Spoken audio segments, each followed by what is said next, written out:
Bon les frères, écoutez-moi bien. Je sors du stade à l'instant. Le cœur bat encore vite, le cerveau est en ébullition. Et franchement, je vous le dis droit dans les yeux, c'est rare, très rare, que je ressente ce mélange-là, de la frustration brûlante, de l'incompréhension totale, et surtout une déception footballistique abyssale. Pas une déception de score, non, une déception sur ce que ce match a raconté, sur l'image pitoyable que l'Algérie a renvoyée ce soir. Je vais être clair, direct, sans filtre dès le départ. Oui, il y a eu des débordements. Oui, les images sont moches. Mais attention, ça, ce n'est pas l'Algérie. Ce n'est pas la majorité. Mon discours ne s'adresse pas à eux. Il s'adresse à ceux qui confondent frustration et excuses, colère et déni de réalité. Parce qu'une chose est sûre, indiscutable, ce match, sur le plan sportif, est une honte pour l'Algérie. Une honte collective. Pas seulement pour les joueurs, pas seulement pour le coach, mais pour l'image globale, sur et en dehors du terrain. Et vous savez ce qui fait le plus mal, ce qui vous prend aux tripes, c'est qu'il n'y avait pas de débat, pas une seconde. Très vite, on a compris. Très vite, on a vu. Il n'y avait qu'une seule équipe sur le terrain.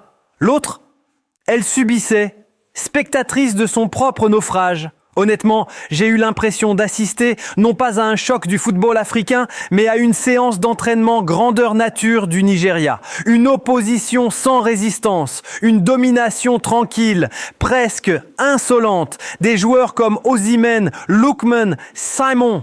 Ils n'ont jamais eu besoin de forcer. Jamais. Et ça, les gars, c'est extrêmement grave. Parce qu'en face, on parle de l'Algérie. Une sélection avec de l'histoire, du talent, des joueurs qui brillent en Europe. Et pourtant, zéro tir cadré, zéro séquence de domination, zéro frisson, zéro moment où tu te dis « Ah là, il se passe quelque chose ». Alors forcément, quand tu proposes ça, venir parler d'arbitrage, ça devient indécent. Oui, il y a peut-être une situation litigieuse. Main, pas main, on peut en débattre des heures. Mais soyons honnêtes 2 secondes. Même si cette action est sifflée, ça change quoi au contenu? Ça change quoi à une prestation aussi pauvre, aussi vide? Rien. C'est comme perdre 3-0 sans jamais cadrer et expliquer la défaite par une touche mal sifflée à la 82e minute. Ça ne tient pas la route. Et c'est là que le vrai problème commence. Parce que pendant que certains sifflent l'arbitre, pendant que d'autres jettent des projectiles, une question essentielle est évitée. La seule qui compte, qu'est-ce que cette équipe a proposé concrètement sur le terrain? Défensivement fébrile, offensivement inexistante, mentalement déjà battue avant même d'entrer sur la pelouse. Dès les premières minutes, tu sens une équipe algérienne crispée, terrorisée. Un bloc bas, très bas, trop bas. Comme si l'objectif n'était pas de jouer, mais de survivre. Et là, on doit se poser une vraie question, une question qui fâche.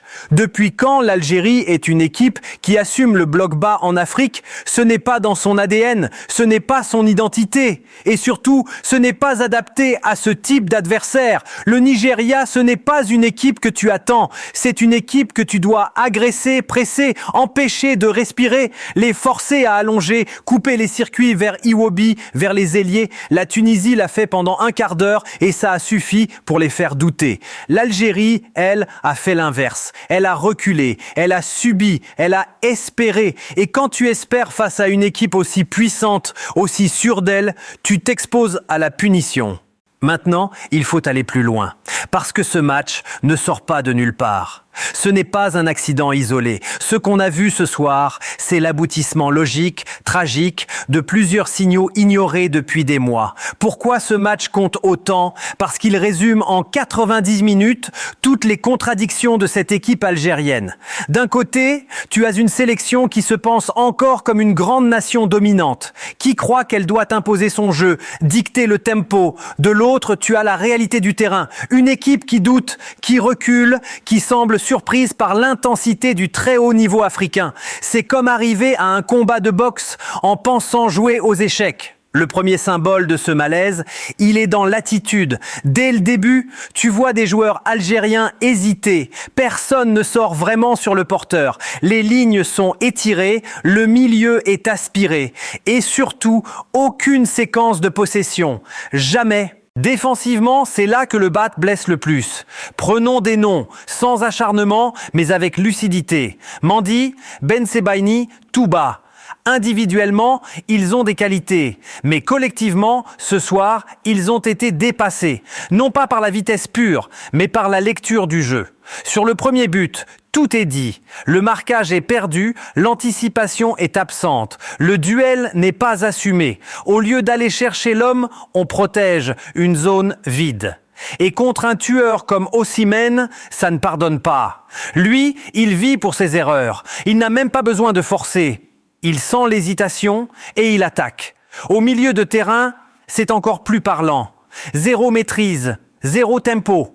Des tacles lancés au hasard, comme si l'objectif était de casser une action plutôt que de récupérer le ballon. À ce niveau-là, ça se paye cash. Chaque intervention ratée ouvre un boulevard. Et ces boulevards, le Nigeria les a exploités avec une facilité déconcertante. Offensivement, soyons honnêtes, il n'y a rien à analyser. Tu ne peux pas demander à un joueur comme Amoura seul de tenir une défense aussi physique. Ce n'est pas une critique du joueur, c'est un constat tactique. Il s'est battu, il a couru, mais il ressemblait à un enfant au milieu d'adultes. Aucun point d'appui, aucun relais. C'est comme demander à un ailier de jouer dos au but pendant 90 minutes face à des monstres physiques. Ce n'est pas son rôle, et c'est là que la responsabilité du staff devient centrale. Parce que ce match, il se prépare. Et c'est ici qu'on doit parler de la gestion du banc, de la lecture du match, de la capacité à réagir. À la mi-temps, l'Algérie est menée, mais le score est presque flatteur. C'est un miracle d'être encore en vie. Et pourtant, rien ne change. Même 11, même structure, même plan suicidaire. C'est là que tu comprends qu'il y a un vrai problème de compréhension du contexte.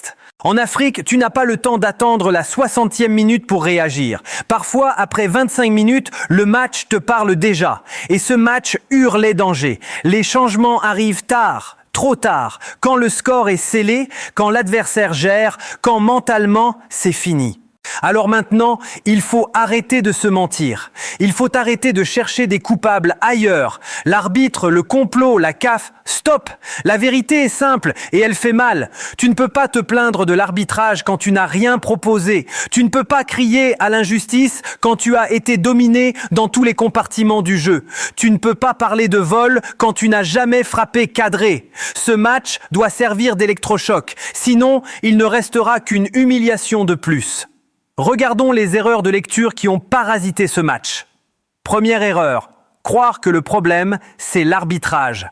Conséquence, tu ne parles plus du jeu, des choix, de ce qui t'a fait perdre. Or, ce match, tu le perds bien avant la moindre décision litigieuse. Tu le perds dans l'intensité, dans le placement, dans l'attitude. Deuxième erreur, penser que le Nigeria a gagné uniquement grâce à ses individualités. Faux, oui, ils sont forts. Mais ce qui a fait la différence, c'est l'organisation, la discipline. Chacun savait quoi faire. En face, l'Algérie donnait l'impression de réfléchir pendant que l'adversaire exécutait. Troisième erreur, confondre bloc bas et solidité. Un bloc bas mal coordonné, ce n'est pas de la prudence, c'est une invitation à se faire battre. Quatrième erreur, croire que les changements tardifs peuvent réparer un plan raté. Quand tu attends la 60e minute, tu n'es plus dans l'ajustement, tu es dans la réaction désespérée.